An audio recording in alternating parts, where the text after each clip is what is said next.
বন্ধুরা, এই মুহূর্তে খুব একটা বড় খবর উঠে আসছে যে ইন্ডিয়ান রেলওয়ে তারা তাদের ভাড়া, ট্রেনের ভাড়া বাড়াতে চলেছে। এবং এই মুহূর্তে এটা জানা যাচ্ছে এটা লাগু হচ্ছে আগামী 26শে ডিসেম্বর 2025 থেকে।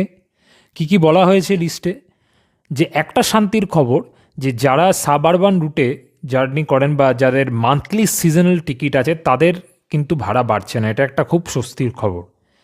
এবং 215 কিলোমিটার অবধি অর্ডিনারি ক্লাসের কিন্তু কোনো ভাড়া বাড়ছে না। ভাড়া বাড়ছে কোথা থেকে?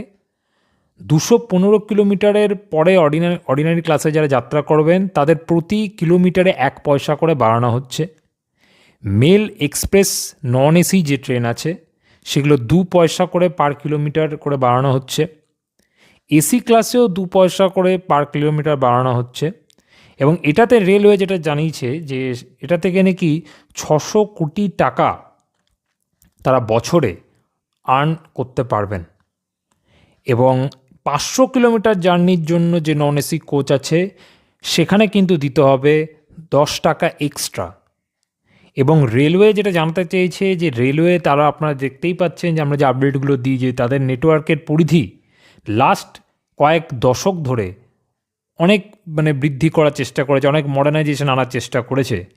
এবং সব দিক থেকে, সেফটির দিক থেকে যে সমস্ত কাভাজ বা আরও নানা রকম প্রজেক্টের অনেকটা খরচার ব্যাপার আছে। তারা জানিয়েছে যে ম্যান পাওয়ার কস্ট যেটা 1 লাখ, এখন ম্যান পাওয়ার কস্ট যেটা ইনক্রিজ যেটা হয়েছে 1,15,000 কোটি টাকা। পেনশন কস্ট যেটা আছে সেটা 60,000 কোটি টাকা বৃদ্ধি পেয়েছে। এবং টোটাল কস্ট অপারেশনের জন্য যে সেটা বৃদ্ধি হয়েছে 2,63,000 কোটি টাকা। এটা ফিনান্সিয়াল ইয়ার 2024-25 কথা বলছে।